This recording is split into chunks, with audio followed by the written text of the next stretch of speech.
Fresh aloe vera juice.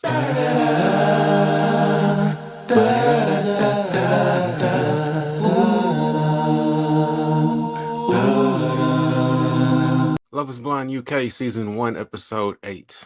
Let's get into it. Benihana is deeply troubled by the mere thought of Nicole talking to Sam. And I get it, there's a fair amount of jealousy there because she initially picked him first, but come on, dog. Benihana strikes me as somebody who's never seen this show before. There aren't any TVs in the forest. But we do this every season, dog. Like, you gotta see everybody. Apparently, Tom's mom is threatening not to show up at the wedding. I would have an opinion on that if I could find a fuck to give. I don't know, I'm starting not to like Tom, so I'm struggling to care. I want better from Maria. Alright, let's get to the meetup. I appreciate how Demi is refusing to discuss her and Ali's sex life with these heifers. Nothing else. Nothing else. Come out of my business. Fucking right. So apparently Tom and Maria had breakfast and she paid, and because of her culture and upbringing, that made her uncomfortable. Now Tom here at the bar talking about his mom would be insulted if a guy paid for everything. This the same mom who had a child with a nigga who up and disappeared from his own son's life? I ain't trying to be insensitive, but I wouldn't put too much trust into her dating sense. Now for real, Tom, you boast about being this all-important executive, but you want to be a cheapskate with the woman you plan on marrying? Now nothing is absolute. Life and circumstances sometimes demand what they demand. But if capable, I believe a man should take pride in paying for everything. I'm not gonna lie, I've been taken out before.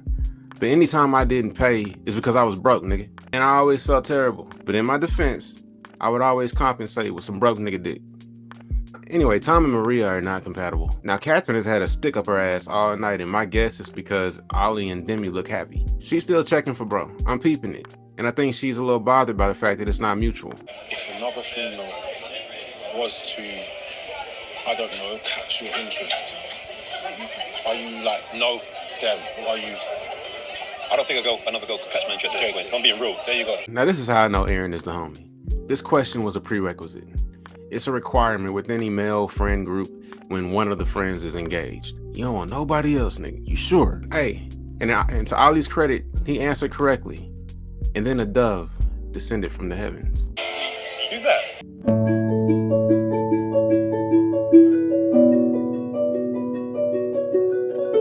See, Ollie gets it. Somehow we still barely hear her speak, but every nigga in that bar was checking. Ollie again had the perfect response though. I'll be real with that. Okay, cool. Let me be 100, yeah? Wait, looks-wise, Charlotte is mad. Berserk. Yeah, sublime. Don't get it twisted. However, I'm remembering what this experiment is. And don't get me wrong, Demi's fire as well. I'm remembering the connection I made in the pods, what made me fall in love blind, and what got me to this point, and I'm not going back on that, bro. You mad? Sublime. You British niggas crack me up. Scam arrives, and as good as Ollie has been so far this episode, he loses about 50 points here because, damn, homie, like, why you gotta be the only nigga happy to see Scam? I'm gonna chalk up Benihana's overall nervousness around Scam to him being just a weirdo. I don't want to say he's afraid of the man, but... So it turns out Ollie wasn't the only person excited to see Scam. He literally looks like my ex. Like, What's that? the image of my ex. Like, the fitting image.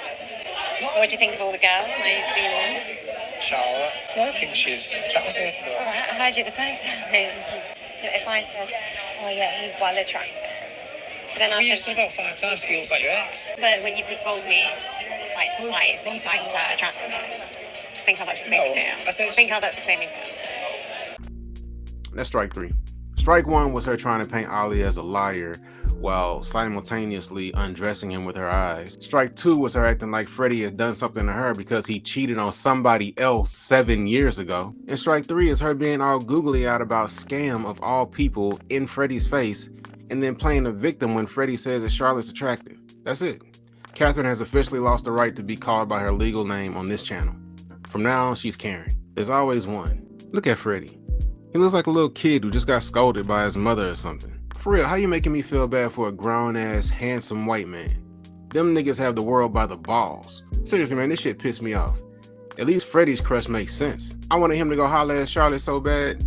You talk about an upgrade, now they would look good together. Stressing over this basic. Eventually, Scam pulls Nicole for a chat and very rudely discusses what was obviously a personal matter between the two of them on camera. This was so unnecessary, and he was clearly only doing it to make her look bad. But as usual with Scam, he doesn't realize that this type of behavior only makes him look worse. Now, I was disappointed that it appears Nicole indeed wanted to do things with him, I mean, she didn't deny it. But I was also disappointed because is Nicole stupid? No, seriously, because how did she not clock that he was actively trying to out her on camera and then standing there talking about she thinks he's misunderstood? She might be an idiot. And I understand Benihana's frustration with her not being more put off. Shortly thereafter, we get the craziest scene of the season so far. Karen's goofy ass is now over here openly flirting with Scam. Playing with the bracelet he gave Nicole and asking if she can keep the ring Nicole returned. Just unbelievably unhinged behavior. I was actually shocked. But at the same time, they deserve each other. Like, they suit. I'm sure she's used to dating men who are less attractive than her. And I'm sure he's used to dating sixes who think they're tens. At the end of the day, I can only feel so bad for Freddie, though. I mean, he's got way too many advantages in life to be willingly subjecting himself to this shit. While Maria is poorly pretending to be unbothered, the two people who look like they could be another cast member's parents are catching up. Natasha's desperate flirting is the only reason I'm even discussing this scene. I find them both completely uninteresting, but Tom was into it. Later on, Tom lies to Maria and tells her that he was uncomfortable with Natasha's flirting. Again, I just want better for Maria. Benihana finally builds up the courage to confront Scam.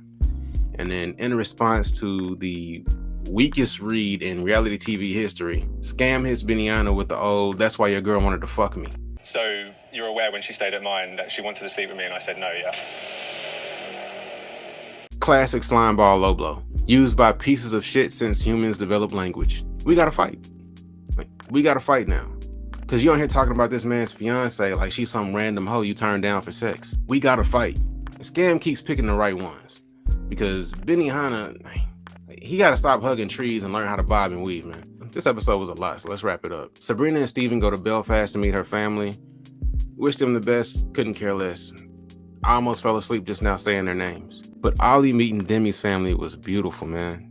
I loved her mom, her dad, and her siblings. You can tell they come from a loving home, and she's definitely made of the right stuff. I'm completely over the image of tracksuit Demi.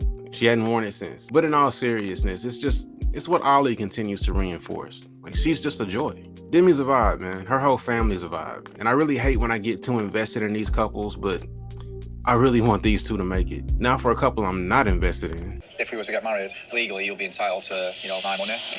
Like, would you be offended if I was to get something in place to say that my assets would be going to, say, my sister if I was to pass away? That's what you said then. I wouldn't expect anything. I'm just being honest with you. And that is a concern, and if I didn't raise that, I'd be lying. Yeah, Freddie, thanks for watching. Catch you in the next one. Appreciate y'all. I came empty-handed, but I'm leaving with 3. Plus I made about a G, cause I made them tip me.